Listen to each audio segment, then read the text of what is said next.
All right. Well, welcome out and hello, everyone. We want to thank you for joining us today for our WaterNow Alliance's webinar, Leveraging State Revolving Funds for Innovative Water Infrastructure Investments. This is the first in a series of webinars we're hosting this summer about federal water infrastructure funding programs. My name is Caroline Cook. I'm the Water Policy Director at WaterNow. And today we're going to provide an overview of the State Revolving Funds, dig into some of the details about how states implement their SRFs, and get a quick snapshot of resources available through WaterNow's Tap into Resilience Toolkit. Couple housekeeping items here to review the functionality of the Zoom webinar. On the left is a general chat icon where you can ask questions related to technical issues, but do keep in mind that everyone can see your messages. Jesse will be on hand to reply to help you navigate those challenges. And we'll also be able to submit your content related questions throughout the webinar using the Q&A tools seen here on the screen. So I'm delighted to be joined today by Michael Dean, Chief of the Clean Water SRF program at EPA, Nick Chamberlain, Team Leader with the Drinking Water SRF, also at EPA, and Deirdre Finn, Executive Director of the Council of Infrastructure Financing Authorities, a national non-for-profit that represents state clean water and drinking water SRF funds. My colleague Jesse Bersinger, as I mentioned, is also on hand to answer your tech-related questions throughout the webinar. So before we jump in, let's take a quick look at today's agenda. First, I'll briefly provide an overview of WaterNow and the Tap into Resilience Initiative. Then I'll turn it over to Michael and Nick to provide an overview of the SRFs and how the clean water and drinking water programs are similar and some of the key differences between those two programs. From there, we'll hear from Deirdre about how states administer their SRF programs to meet local priorities and needs. And next, I'll walk us through how to use the TIRL toolkit to find SRF-specific resources. And of course, we'll leave some time at the end for questions from you all. And I'll note too that a recording of the webinar will be available through the Tap into Resilience resource library. So one last housekeeping item, we'd love to hear your feedback on today's program. So be sure to fill out the survey at the close of the webinar, and we'll put the link in the chat to make it easy for you all. So with that, for viewers that are not familiar with WaterNow, we are a nonprofit network of local decision makers advancing sustainable, affordable, equitable, and climate resilient water solutions across the One Water spectrum. So sustainable is a term that has many different meanings, but for WaterNow, it means providing safe, healthy, and affordable water services for people while preserving the integrity of water resources and the environment for future generations. Equity is also a term that can mean different things to different groups. So for WaterNow, it means universal access to secure, affordable, safe, and healthy drinking water and wastewater and stormwater management services. An equitable water infrastructure investment should support the long-term sustainability of our waterways, water systems, and utilities. So with that, I'll turn it over to Nick and Michael to walk us through an overview of the SRFs. Thank you, Caroline. Thank you, Jesse, and the WaterNow Alliance for inviting us to participate. And good morning and good afternoon to everybody. My name is Michael Dean, and Nick and I will be doing a joint presentation about the Clean Water and the Drinking Water State Revolving Fund program. So let's go to the first slide, please. So just fundamentally, what are SRFs? So they're a very strong federal-state partnership that's designed to be implemented in each state to address each state's particular water quality, public health, and environmental needs. So there's a lot of flexibility that we'll talk about here today, but the mission really is to reduce the cost of critical public health and environmental infrastructure through subsidized loans and other assistance that we'll discuss. The real power of these is that they're a perpetual source of financing. They receive federal capitalization grants annually, and each state matches that federal capitalization grant, a 20% state match in each of the programs. and those funds are lent out and returned to the fund to fund future projects as well. Again, the real key is these are state implemented and operated with a partnership with the federal government.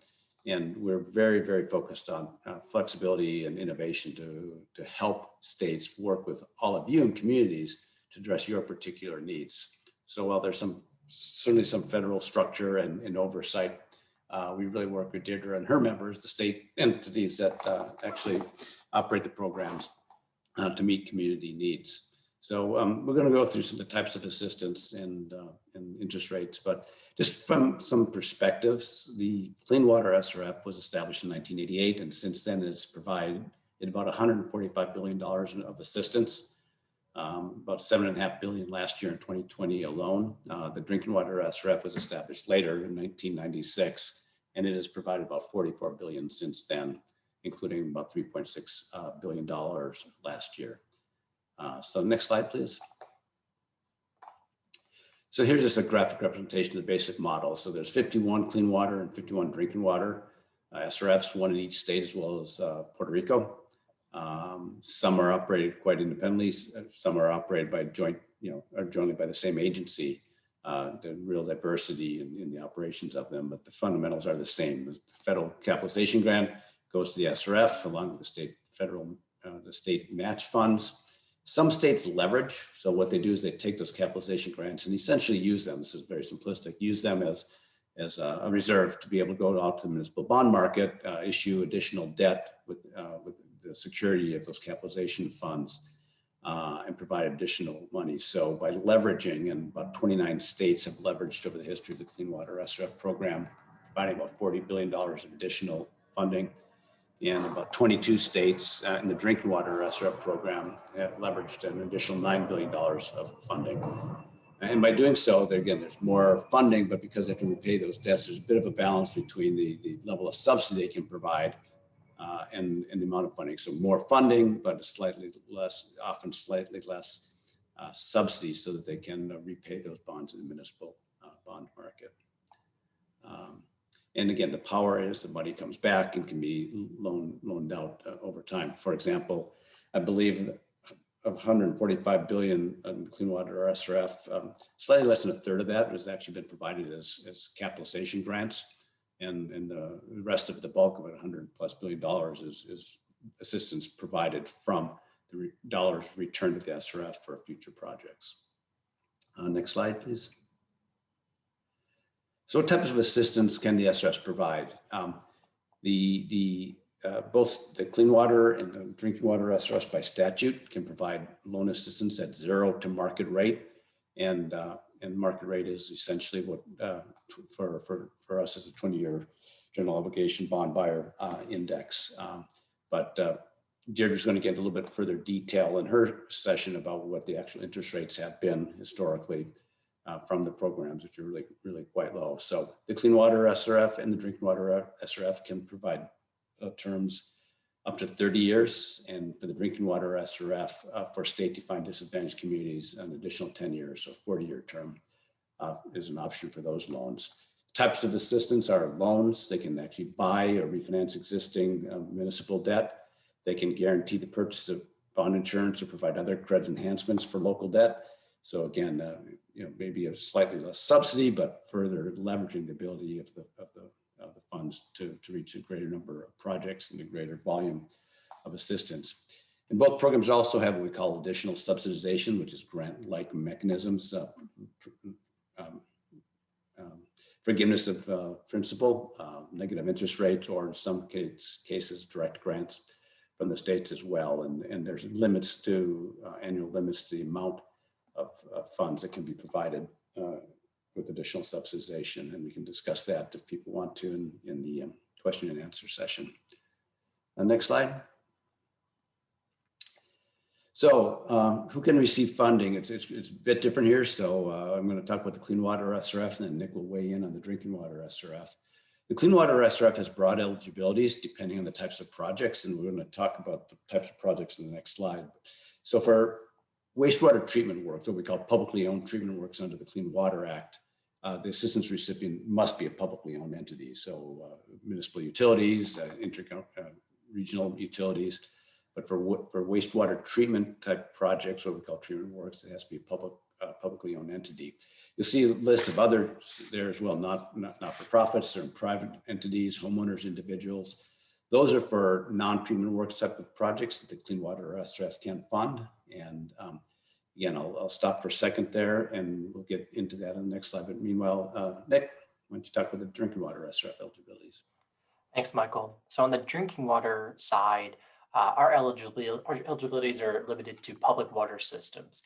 And there's kind of two major categories of water systems that are explicitly eligible. And it's either the public or privately owned community water systems. And the definition is there. So again, if they serve at least 25 year-round residents, so very relatively small community, they're very small community, or a system that has at least 15 service connections used by year-round residents, they would be eligible.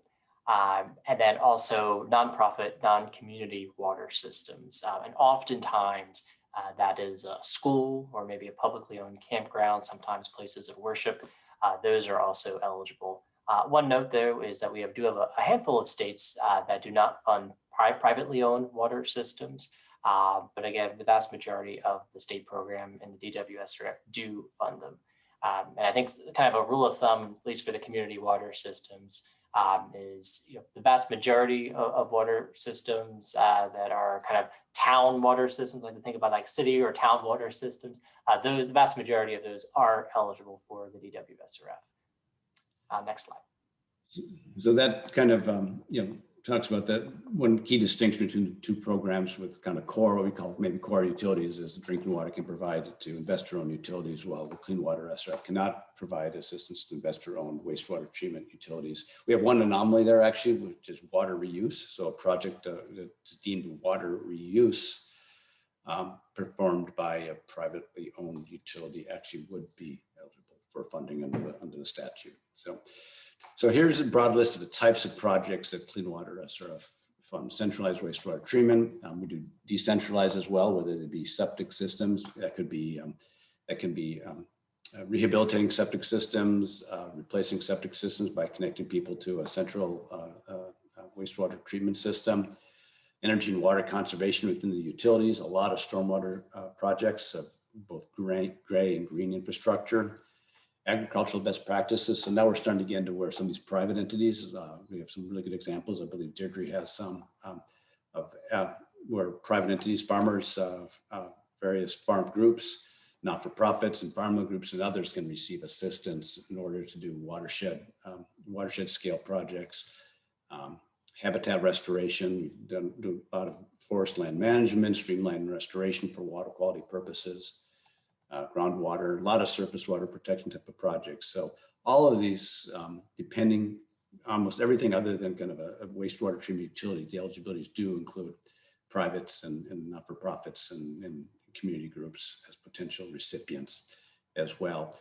Across all of this, is very important to remember what the purpose of the Clean Water Act is, so that we're always looking for a water quality benefit to these types of projects. We get lots of questions sometimes on what's the difference between stormwater management and flood control, for example, and we're always looking with our state partners on improvement of water quality or protection of water quality as a fundamental part of the projects. So we do a lot of work on eligibility calls, working with our state partners when projects come in. And again, I want to emphasize, we try to be as innovative and flexible as possible, staying within the parameters of the Act and the objectives of the Clean Water Act to protect and improve water quality in communities across the country. Okay, Nick, I think it's yours next. Indeed. So these are some of the broad eligibility categories under the drinking water SRF. And of course, our mission with the DWSRF is public health protection. So, think about the things, I'm kind of going down the list here, the things that are in your water treatment plant, like the chlorinators, the mixers, all of the things that, again, the capital work, the capital infrastructure, that is all eligible for funding. Also the transmission and distribution, all of the pipes, all of the pumps, those are all eligible, including all the way through the service lines. And we'll mention that a little bit later in the presentation. But again, there's a very broad eligibility there. Also storage, think water towers, think the other other storage tanks that you have, those are eligible. And kind of also, I want to mention planning and design. I recognize that, oftentimes, just kind of getting off the ground and first of all, understanding what the problem is at the water system. That's also often a very big challenge for many water systems, particularly small water systems. So the SRF does have either loans and sometimes even grants for planning and design. Sometimes that can be a standalone agreement, that can be a standalone financing agreement. Sometimes it can be rolled into a larger financing agreement where you do the planning and design, and then what comes from that, the plans and everything, that can be rolled into the actual construction loan after. And states do it in many different ways, but we're incredibly flexible there. Next slide. This applies for both programs. One thing folks ask us, and this is kind of where the eligibility calls kind of come in very often. We cannot fund operation and maintenance expenses. And some examples of that are the salaries and the benefits of the folks who are working at the treatment plants there. Vehicle maintenance, the pickup truck that you have that to go out and do the meter reading, or the maintenance on the truck where it's the oil changes or the gasoline or anything that you have for to keep the truck running, that would not be eligible. The chemical purchase for the treatment plant, again, that's also not eligible. And of course, there are some other things as well. But again, things that are kind of purchased for the ongoing functioning of a water system that really are not capital, that those expenses are not eligible for funding. Next slide. The point that is really important to make is that we have that both SRFs can fund projects of almost all sizes. The numbers you see here, the text that's in black are drinking water amounts, and the green is in clean water. And the major point here is that last year both programs funded projects as small as $8,000, all the way up to the hundreds of millions of dollars. And I know, at least for the drinking water side, the $183 million loan was actually a 1 year's worth of a very much larger loan that was, I think it was 2 or 3 or 4 years worth. So they had 183 for each year for several years. So again, we fund projects again with communities on the drinking water side that are just had 25 people in them, all the way up to New York City, and everything in between. So we're very capable for almost any size loan that you would need. Next slide, Michael. Sorry, that old mute button got me again. So just focusing on some of the resiliency related projects here. So, and that can be, again, for treatment plants or more broad resiliency up into resiliency of supply as a protection against climate induced changes in water supply. So physical hardening, obviously, of any treatment plants or components of treatment plants, including going to the end of the list, kind of the strengthening, fencing, cameras, cybersecurity, clearly is a big matter of attention recently for very good reasons. It has been for a while, and of course, various events come up where everyone in the sector focuses even more strongly on that. So both programs are really kind of laser focused on that as well. Redundancy for energy supply, physical barriers, even relocating the plants or elevating them, particularly wastewater treatment, which are often kind of low areas near outfalls, and regionalization, interconnection for water supply issues, and renewable energy supply. We're seeing a lot more interest in solar and wind and other energy supplies, either as our primary or backup sources for resiliency. So again, we've always done a lot on resiliency, and increasingly that focuses on climate resiliency. Right now we have a work group going on that's focused on wildfire resiliency. So both from a prevention of wildfire, which Clean Water US does a lot of work on, but also resiliency and recovery for utilities after some of these devastating wildfires that we have seen. So we try to work hand in hand with FEMA as well on some of those matters. And again, very broad eligibility in both in the Clean Water SRF for for physical cyber resiliency, as well as resiliency of supply. Next. And this list on the drinking water side will look very familiar because it's almost duplicative of what was for clean water. But of course, all of these things that you would do at the drinking water plant rather than the wastewater treatment plant. Again, of course, we can also help you with cybersecurity measures. And a couple of things that maybe I would highlight, we do the consolidation, regionalization, some kind of partnerships. Sometimes that is the physical interconnections with other systems. Sometimes it's more on just the managerial side of things. There are ways we can help with that. And then I'll also point out, particularly what's going on in the West right now with drought. We also can fund drought-related assessments and planning efforts, contingency plans, and those kinds of things. And actually, in the next slide, so we'll go to the next slide now. This is a good transition.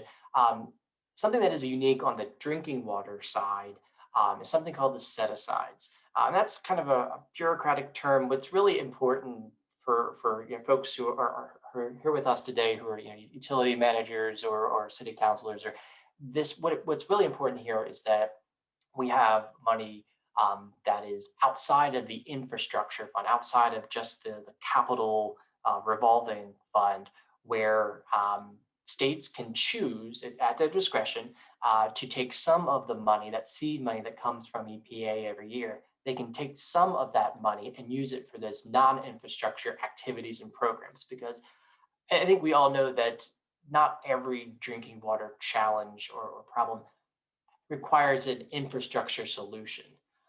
So fortunately, the states have, again, at their discretion, the opportunity to fund some really interesting and exciting activities. So there's a few of these we've listed down here. I say it's interest to small systems. Frankly, I think it'd be interesting to all systems of all sizes, but maybe particularly small systems. Most states have used some of the funding for technical assistance, particularly to small water systems. And sometimes that technical assistance involves assistance from circuit riders, where of course folks will come around to water systems throughout the state to try to help diagnose those sticky challenges that they're facing. So again, almost all states have that available, or at least in some way, shape, or form. There's also, most of the states have some kind of assistance with helping to apply for infrastructure loans. Of course, if those infrastructure loans are the way to go. We also have those planning and design. Sometimes they're loans, sometimes they're grants. But again, that can help water systems understand really what the problem is. And of course, if it requires an infrastructure solution, then of course we can kind of hand off to the loan fund folks to help you out. Also, of course, we can help with these set-asides can fund asset management plan creation. It's always an important thing. And also to help pay for the for the training of certified operators. And of course, we know that even if you have the best infrastructure in the world, if you don't have an operator trained, maybe a team of operators, the system might not be able to work as it should, again, even with the best possible technical technology. So again, these are just some of the many opportunities, again, that are available from those, we call them the set-asides, again, the non-infrastructure dollars, and again, to try to tackle those challenges that might not require an infrastructure solution. Next slide.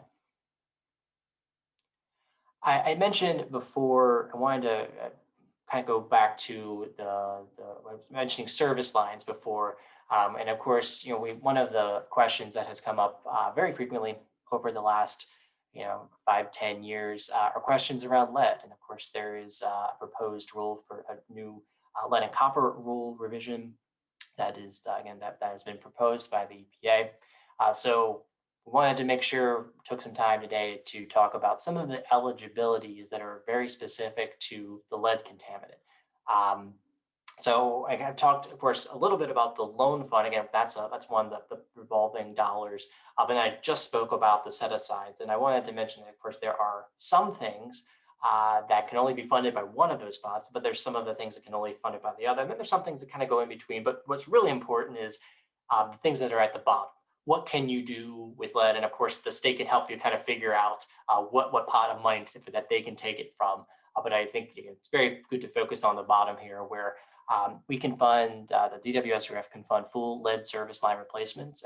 And that can be both on the public and the private side of the line. And I'm going to show a diagram in just a few moments exactly what that means, because I think it's easier to see that visually. We can also fund corrosion control infrastructure. And of course, that's typically something at the water treatment plant itself that will, of course, reduce the corrosiveness of the water, so that if it does go through a lead service line, it's less likely to flake. And then kind of going all the way over to the right, that's specifically coming from our Setasides, we can fund lead testing at schools and daycare centers. Just a note here is that the tests that are funded are not for the routine compliance monitoring that water systems must do. So this is outside of that. Oftentimes we've had a couple of states who have done kind of a census, or maybe they've looked at schools and daycares potentially in disadvantaged communities that are maybe more likely to have lead service lines. They do a water sample, and again, that's not a sample that kind of counts for their required sampling that they have to do, the water system. But again, sometimes it just helps to see, okay, well, where might the problem be, and helps diagnose, of course, what to do later.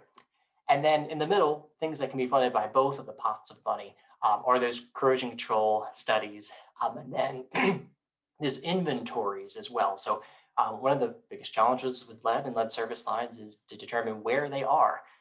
Again, just particularly given the public-private aspect of a service line, many systems don't have good records of exactly where those might be, those service lines, and what they're made of. So both of the parts of the DWSRF can be used to fund inventories of service lines that are out there. Next slide.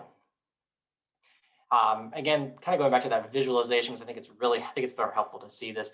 So this is a diagram of a service line. Everything that is in orange is DWSRF eligible. So of course, including the water main out in the street, all the way into private property, and potentially even into the house. Of course, wherever the valve is, the isolation valve, that is the connection to your premise plumbing. We can go all the way up to that. And again, that is DWSRF eligible. We do recognize that sometimes is a challenge. And again, particularly given the property issue, the property ownership issue, we've heard many, especially on the local side, where there may be either local or county, or maybe sometimes even state regs or laws that say, you can't do any work on private property. And of course, given the lead issue, it's a little challenging, because it is that the service line is quite literally the bridge between the public and private side of things. So again, from the federal perspective, it is eligible to fund with the DWSRF, but please be mindful, of course, of any state or local regulations or laws that may prohibit that. Next slide. So just to sum up, there's incredible benefits of both SRFs. Incredibly low cost financing. I think Deidre will mention, kind of give you some numbers there, but really it saves communities hundreds of thousands of dollars, and that availability, the potential availability of some of that additional subsidization, which is kind of grant-like dollars, can really help. It helps make financing again much more available for public health and environmental protection across the country, and that's very important. Of course, there's extended term loans. It's hard to find the availability of these kinds of loans in the private market. Again, going up to 30 or maybe even 40 years can really spread out some of those investments, of course, across many decades. We serve communities of all sizes, like I was saying in that graph. It's very exciting.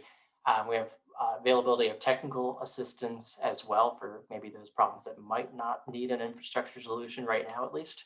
And then we didn't get to this before, but I do want to mention that the FAR funding can be paired with other sources, or very often paired with USDA rural development funds, but they also have a water and wastewater infrastructure funds, and also FEMA funds. So of course, if there are, unfortunately, if there's any kind of natural disaster that happens, we can pair with FEMA funds to, again, kind of help go a little bit further, and again, make the very important investments in getting people back up online.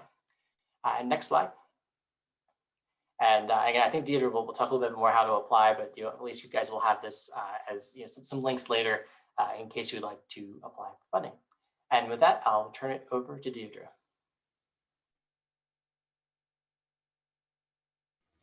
Thank you, Nick. Thank you, Michael. Great presentation. And I think what Nick and Michael have done a great job of is really providing that broad federal framework that established the drinking water and clean water SRFs.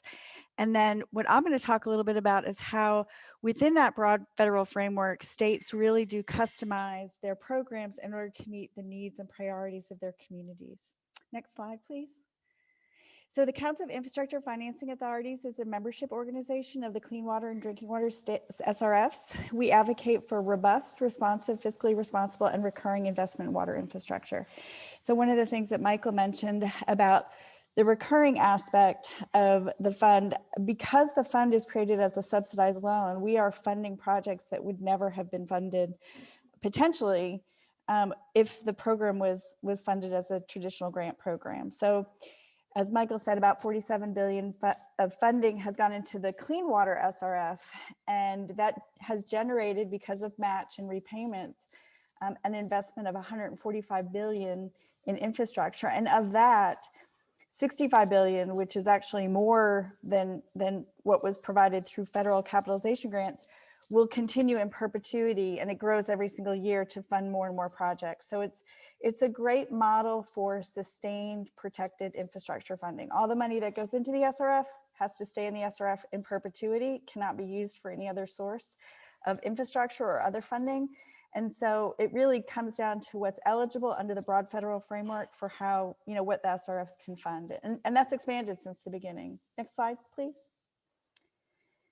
So again, 51 state programs for, each for the drinking water program and the clean water program, and they're all very different. And I think it's really important that we emphasize how important it is that they maintain their independence under this broad federal framework, because the challenges, in Florida are very different than the challenges in Minnesota, which are drastically different than the challenges in New York, California, Maine, Washington, Montana. And even within really large states, you have a lot of diversity of challenges. So you have very small communities and you have large urban centers. And as Michael and Nick said, we fund all of those projects. Now, one thing I do want to tell you is that you have to ask the right questions. So you will have a lot more loan agreements for small communities because the cost is less, but you will have a lot more funding going to large communities. So when folks say, well, they only fund big projects, they only fund small projects, the answer is actually yes, that's true. But the difference is that the loans are customized to meet the needs of the community. And so of course we have a lot more small communities, and so there are a lot more loans, but the projects for large communities are, again, very large, so they require more funding. But again, it really comes down to, what every state determines as a priority. Their legislatures and governors create an enabling law which authorizes what are the eligible uses of the SRF, and from there, then the SRFs implement them. And SRFs are changing them constantly, again, to meet the ever-evolving needs of the communities that they serve. So I'm going to run through a few. Well, actually, next slide, please. So this is the savings. So there are two elements of financial benefit from the SRF. One is the subsidized loan, which is an interest rate that's at or below market rates. And then the other is additional subsidy, which comes in the form of grants, principal forgiveness, and negative interest loans. So the average subsidized interest rate of 1.5% yields about 180 million in savings for every 1 billion in loans. So that's a significant amount of savings just from the subsidized rate. In 2020, the clean water SRF actually was below the average. The 1.5 average was from 2019. The 2020 average for the clean water SRF is 1.2%, and for the drinking water SRF, it's 1.35%. So there's already a significant amount of savings coming from these subsidized rates. In addition to sort of the partnership that Nick and Michael talked about, where it really is a partnership between the community and the SRF in order to solve the water quality challenges that each community is having. So it's a little bit more personalized and customized than you might get if you just went to the bond market. Now I'm going to talk about a few sort of innovative projects just to sort of give you an idea of the breadth of what an SRF can do and how, you know, it's not the SRF of the, you know, the SRFs were replaced the construction grant programs over 30 years ago. And they've really come a long way. They're not the SRFs that were started, which really focused on brick and mortar treatment plants. So these are some innovative projects just to get you thinking about how you might want to access the SRF and for what purpose and how you might be able to accomplish that. So the first one is actually at a wastewater treatment facility in Florida, Mariana wastewater treatment facility, and they implemented a solar energy project. So it is a renewable energy, obviously. They are the Sunshine State, so it made sense for them to do it. And one of the most interesting parts of this is that they took out a loan to do it, but the savings, they start generating bottom line savings after the second month of paying their loan. So they're actually, you know, the cost of the loan is paid for, and then they're actually reducing the cost of operations even more because of this renewable energy project. So I really encourage folks that are utilities that are looking at ways to manage and maintain affordable user rates for their consumers to really look at how they can improve their operations using energy efficiency and energy conservation measures to reduce the cost of O&M. Next slide, please.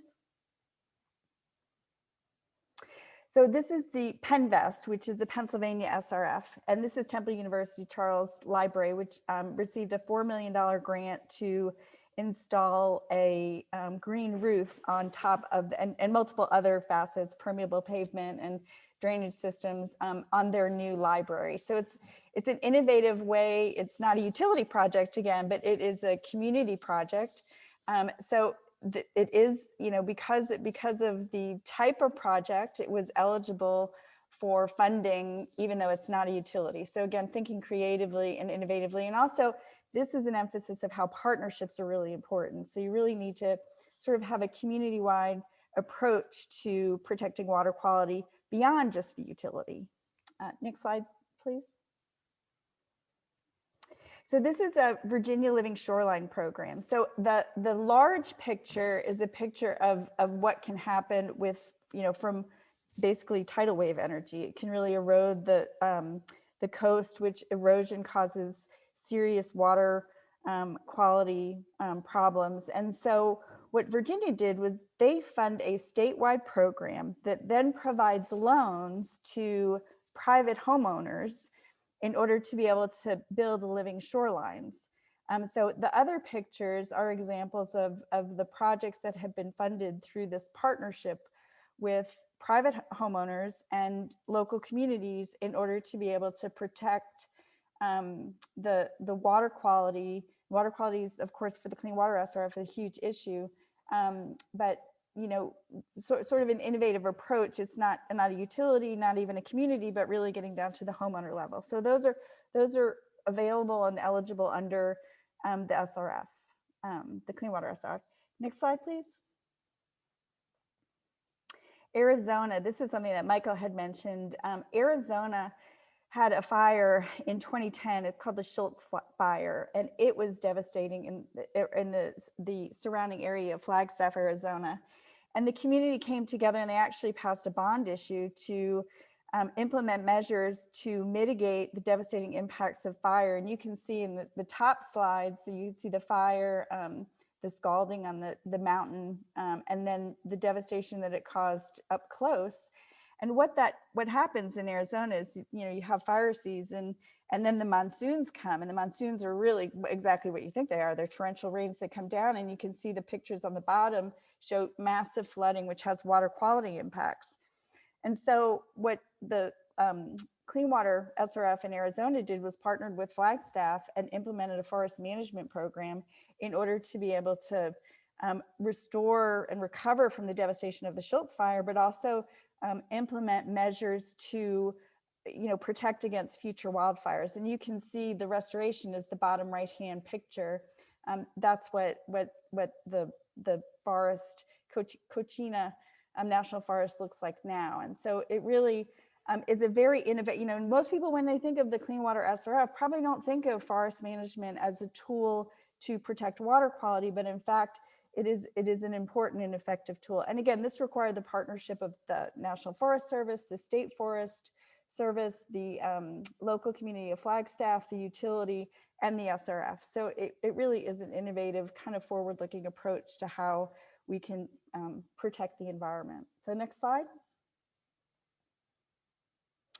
This is another really innovative partnership, and this is a two-state partnership. So what you see here, the light green area is the Mississippi watershed area. And so within the Mississippi watershed, there is a provision underneath the law that allows for, if you're going to protect a national estuary and you have a watershed management plan, then you can implement projects to be able to increase protection for the water quality resources within those geographic regions. So Minnesota has a large farming community. They have over 20,000 potential small, large, medium concentrated animal feed operations, which can be very, can create non-point source pollution that then goes into the local watershed, but eventually goes into the Mississippi River and makes its way down to the Barataria-Terrebonne National Estuary. And so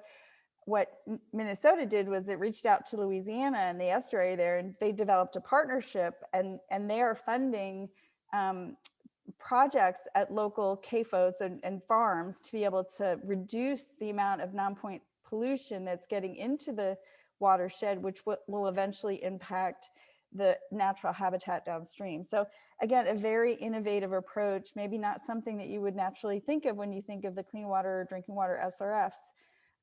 But a very important kind of approach to solving problems in this day and age. And so whatever challenges you have can be solved. I'll just mention as well that Michael mentioned about water reuse, but water reuse is really one of those projects that can be funded by the drinking water SRF or the clean water SRF. So it's not just it's sort of under this umbrella of one water, but we have projects in Oklahoma and Florida, which are oversubscribed for clean water SRF. They have more projects than they can fund.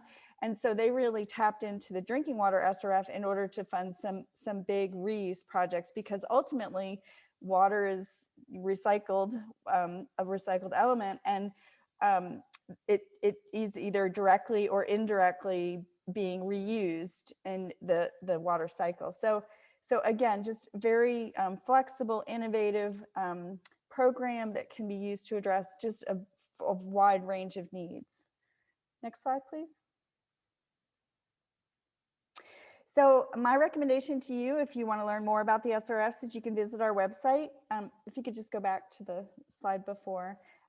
You can find your own state profile on our website if you go to www.cfinet.org, info-hub/SRF profile. So if you just go to the website and you link on that, you go to the drop-down menu, then you can find out how your SRF is organized. And one of the things that's really interesting about the SRFs as well is that every SRF is organized differently. So in some places that both SRFs are managed in the same agency, like the Department of Environmental Protection in Florida. In other places like Minnesota, you have a public financing authority that handles all of the finances, and then they partner with the Pollution Control Agency and the Department of Public Health in order to manage various aspects of the project.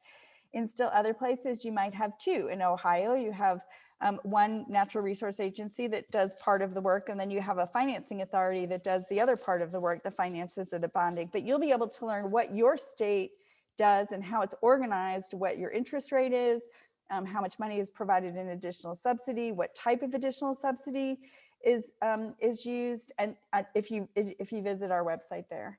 The other thing I'll just mention as an aside is that additional subsidy, there are three kinds, as was mentioned. There's grants, principal forgiveness, and negative interest loans. The vast majority of SRFs use principal forgiveness. And the reason that they do is because there are fewer federal requirements when it's called principal forgiveness than when it's called a grant. So just as a helpful tip, you really want principal forgiveness if at all possible, because it does reduce the administrative cost and compliance burden of your loan. And almost regardless of if it's principal forgiveness or a grant, 99.9% it comes with the loan anyway. So it's not as if a grant is going to come pay for your entire project. A grant will come along with the loan, but principal forgiveness, it comes exactly the same way. It comes right off the top of your loan when the agreement is made. And so it really is, you know, just the same as a grant, but with less paperwork, to be perfectly candid. We can stay on the next slide if you'd like. So my recommendation always is develop a written concept, because some SRFs, you know, they have their general eligibilities, but if you have an innovative project that you want to see if it can be made eligible, you know, I highly recommend just sort of, you know, doing a draft or one pager that sort of addresses these 6 questions. So, you know, what's the problem? How will your project improve water quality? I mean, one of the things that I think some communities have a challenge with is, like, for example, on stormwater, that if the project for stormwater really is to address urban flooding, it may not be eligible if that's the only benefit. Now, all of us know that the benefits of stormwater management do impact water quality improvement, but when you're applying for a loan, you want to emphasize the water quality component. So it's just those nuances of, you know, really think through what are the water quality impacts that you're trying to improve, who owns the property. The fourth thing, probably one of the most important, is what is the source of funding to repay a loan? So utilities have a little bit of an easier time qualifying for a loan because they have user fees that can be pledged to repay the loan. But many SRFs will accept general obligation bonds, revenue bonds. I mean, there's a lot of different ways. There's, for agricultural BMPs, there's a linked deposit program, which is a partnership with the bank that allows for an easier way to administer the implementation and loan servicing of best management practices for agriculture. So there's lots of different ways to pay. So don't think that it's just sort of a cut and dry direct, you know, here's my loan, here's how to repay it. A lot of communities, I mean, a lot of SRFs, you know, look to the whole picture. And of course, then there's additional subsidy, which will reduce the cost of the loan. And then 2 other things that I think are really important is who is going to manage the project and who is going to maintain the infrastructure. I know one of the things that I've heard more and more recently is that, you know, folks might plan for a project like a green infrastructure project or permeable, you know, replacing, you know, hardscape with permeable pavements, but all of those projects have a maintenance cost. And so you really need to be thinking through not just who's going to take care of the building of the project, but who is going to maintain it, and what are the funding sources to be able to maintain it and make sure, you know, on permeable pavements, you got to have the sidewalks vacuumed out every year, every couple of years. So, you know, thinking through the lifespan of the infrastructure as well is really important. So those are my kind of helpful tips. And I would be happy to answer any questions that you have. And of course, you can always reach out to me via email or phone if you have any specific questions. And again, your state profile will identify the agency that you should reach out to. I would start with the agency that's responsible for applications and just reach out to them and have a conversation and talk about kind of the projects that you want, you know, that you're interested in advancing. Thanks, Caroline. Thank you so much, Deirdre. That was really super informative. I love all of those examples of the projects. Really, really cool to see that. So I just want to do a quick snapshot, as I mentioned, about Tap into Resilience and our toolkit before we turn over to questions here. So as a cornerstone campaign, WaterNow launched our Tap into Resilience initiative to support cities, towns, and water agencies in accelerating and scaling up their investments in all kinds of water infrastructure, including on-site, localized, and distributed systems. And so through the TIR initiative, we help create opportunities for large-scale capital investments in decentralized infrastructure and help communities understand how this expanded definition of water infrastructure can supplement their conventional options in meeting drinking water, wastewater, and stormwater management challenges that we've been talking about. So you might be wondering, what is localized infrastructure? So it's all of those strategies that are distributed over many properties, both public and private. It's typically not owned or operated by a water agency, but does operate in concert with the centralized built infrastructure and can be paid for or incentivized by the utility that's receiving that benefit.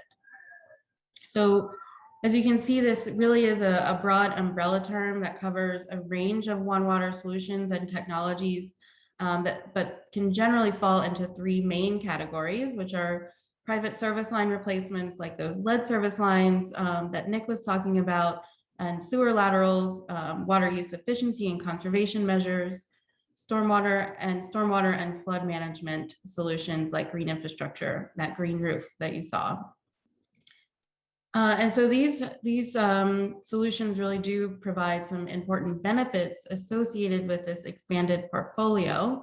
They're more sustainable because they have less impact on the environment and often harness nature-based systems. They build climate resilience by adding capacity to existing systems and accessing stormwater capture benefits of properties throughout the community. They can be less expensive and less time intensive to implement than building centralized infrastructure, a deep tunnel or pipeline. Because these distributed systems provide multiple benefits to the community, like green space and reduced heat island effect, they can also help advance social equity in historically under-resourced communities and protect public health. And they can, importantly, also create local jobs through ongoing operation and maintenance. So before I turn quickly to the snapshot of the toolkit and how you can find SRF resources, I thought we would do a quick poll of the audience here. Is your community currently using localized distributed solutions to address a water supply, water quality, stormwater, or wastewater challenge? So we'll give everybody just a minute here to submit their answers there. And Jesse, when you're seeing folks respond, we'll share out the results. All right.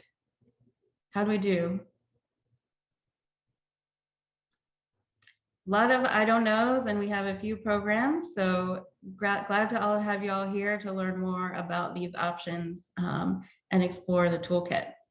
So speaking of the toolkit, this really is an important component of the campaign as an interactive resource to help you explore, plan for, finance, and adopt localized infrastructure solutions like the ones that I've been talking about.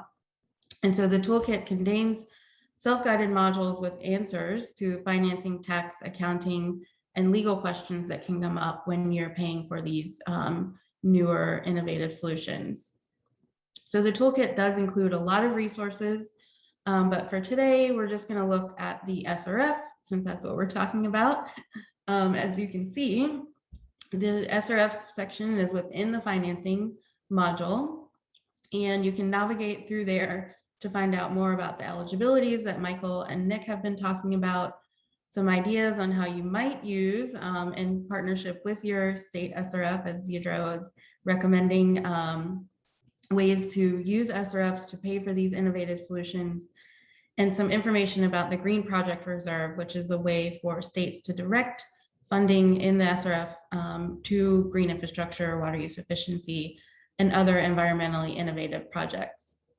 So then within the module, each of these sections is accompanied by detailed resources, either from EPA or others who have done a lot of work in putting together information about the SRFs. And here's just 3 examples of those additional resources. So I do invite everyone and encourage you all to check it out and let us know what you think through the feedback section on the Toolkit website.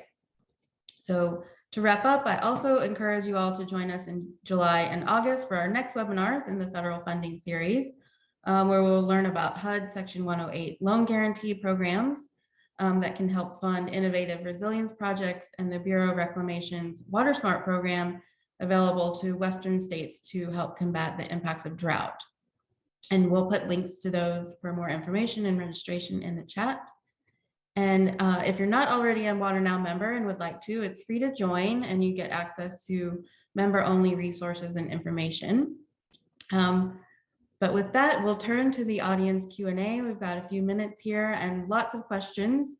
So apologies in advance if we don't get to yours. But first up, we've got a question about whether repairs to existing systems that involve technical expertise and whether that's eligible under the SRF. So Nick or Michael, you want to take that one? I'll speak for drinking water. So, I mean, it sounds like this would be something where maybe a circuit rider or some outside help might be necessary or advantageous. So yeah, I mean, I can speak for the drinking water SRF. You know, most states have some kind of circuit rider funding or something that would help people. Of course, if the problem that is diagnosed by the circuit rider or whomever comes out, if that ends up being a large thing or even relatively small, that could be where you know, if it requires a loan, then you know, certainly that would be something that that could be funded by the DW SRF, of course, as long as it's eligible, but probably would be if it's a technical issue with the water system. And clean water, you know, we don't have the same kind of set-asides that Nick was talking about. So, you know, if it's part of planning and design, you know, for fixing, rehabilitating a problem, you know, it certainly would be. It not necessarily just the staff time for a technical expert to come in and you know, assess the situation. So, you know, be one of those eligibility calls depending on the particular circumstances. Great, excellent. Sounds like there is flexibility, as you're saying. So a couple of questions as well on how the SRFs define disadvantaged communities. Can you tell us a little bit more on, is it federally defined? Is it a state by state question? How does that work? Yeah, I'll start, and I think drinking water is more than that. It is a state by state, so disadvantaged community is not an actual term of art within the program. It's economic hardship community. So in its state definition, the Clean Water SRF has some kind of criteria, some fundamentals that should be included in that, but the parameters are determined by each state. And it's the same thing on the drinking water side. Again, the disadvantaged community is a term of art in the Safe Drinking Water Act, but of course, the state managers, you know, they come up with a definition, and ultimately that definition is put into what we call the intended use plan, and that's a public document that the public has the opportunity to comment on. Certainly, we always encourage folks to comment on that. You know, either way. Great. Deirdre, any thoughts on that one? No, I just wanted to go back to the technical assistance. I wanted to let folks know that the Senate passed Senate Bill 1914, which is the Drinking Water and Clean Water Infrastructure Act of 2021. And that, for the first time ever, will include, if it passes and becomes law, a 2% of will allow states to use 2% of the capitalization grant for technical assistance. So I think that is something that was recognized. Many states use their administrative fees to provide technical assistance, whether through an apprenticeship program or, you know, so Oklahoma does an apprenticeship program, Florida does asset management and mapping of resources. Rhode Island did a really innovative program where they assessed what every utility in the state would have to do in order to meet rising sea levels. So SRFs are doing this, but I think this provides a little bit more flexibility within those SRFs to have, you know, a continued source of funding in order to be able to provide that technical assistance. So we'll see if it passes. Great, thank you for highlighting that. We'll watch that carefully. One last question, because we're almost out of time here. But on that note, Deirdre, there's a question here about leeway that states have to determine what actual projects are eligible within the broad federal framework and how they might weigh those differently. So just, I know you talked about this a little bit, but Tell us a little bit more about that. And Nick and Michael can jump in here too. Every state develops what are the eligibilities, and then they have a scoring system and priorities. And all of this, again, is on the intended use plan, and it's public, and it's really based on what are, what are the priorities, what are the greatest needs for, investing the capitalization grant and the recurring funds. I mean, just to give an example, again, on the clean water side, about 106 billion in funding for 2021, but 7.5 billion in funding because of the revolving nature of the fund. So there's a lot of projects that can be captured, and every state is constantly reevaluating with lead service line replacements. That is, has been an issue in some states. They've been more at the forefront, but PFAS and cleanup of PFAS contamination is an emerging issue that states, many states are tackling. The one thing I will say is that the issue oftentimes that I hear about when people don't think a project is eligible tends to do with whether or not there's a funding source to repay a loan. So in some states like Iowa, it's super easy to create a stormwater utility to provide the revenue stream in order to qualify for a loan. And so they do lots of stormwater. In other states, it's a little bit more difficult. There are campaigns against taxing the rain and or offsetting other municipal taxes in order to be able to create that revenue stream. But again, work with your SRFs to try and identify what are the priorities, and they really do address on a more, it's not a federal priority list, it's a state priority list. So you're really looking at what are the issues within communities and your neighborhoods and your state. Great, that's really helpful. Nick or Michael, any thoughts on that? I would say Deirdre covered that very well. I have nothing more to add. Great. Well, I think that is an excellent place to say thank you to everyone.